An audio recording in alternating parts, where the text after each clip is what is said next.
if an 18-year-old comes home and tells his parents, I turned 18 yesterday and this is the woman I have married? Is it all right for parents? Would parents accept the boy's judgment of his decision to marry? Indian families across the country, no matter which religion, which community, which caste they belong to, tend to be very closed and protective of their children. Children are not allowed to make independent decisions even at age 25.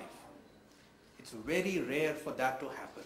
When that happens, you have a rebellion typically. So this is the norm in society as far as India is concerned. Now let's look at the legal aspects. The Representation of People's Act says you can vote at 18. The Indian Majority Act says you are a minor until the age of 18. You cannot sign a document, you cannot sign a passport application, you cannot sign a college admission application, you cannot sign any legal document or even engage a lawyer until the age of 18. The Guardian and Wards Act says that you are a minor until the age of 18 and you need a guardian to sign any document or even for inheriting property. The Factories Act, the Juvenile Justice Act, many of these acts in Bombay, the Maharashtra government tells us that you may be able to vote for the Prime Minister at 18, but hey, if you want a glass of beer, you need to be 25. The Maharashtra government tells us you don't have the ability to judge whether a glass of beer is good or bad for you until the age of 25. So therefore, how come we suddenly come at this unique age of 16? What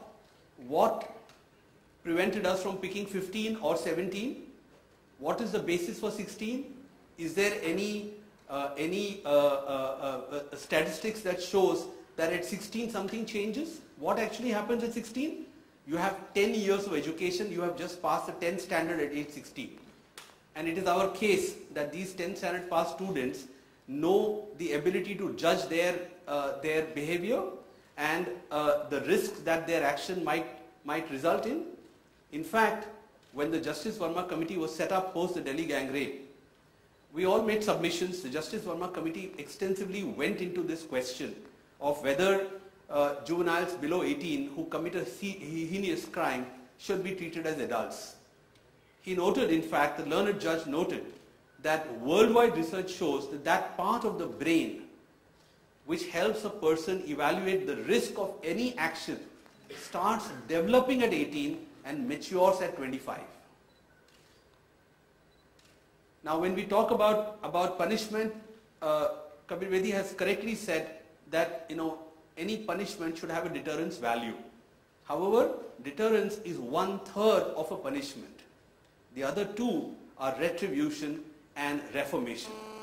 And I'm afraid every time we say, hang this man, kill that man, shoot this man, we are really allowing the retribution component to take over completely and ignoring the fact that there is a reformation component that has to be built in.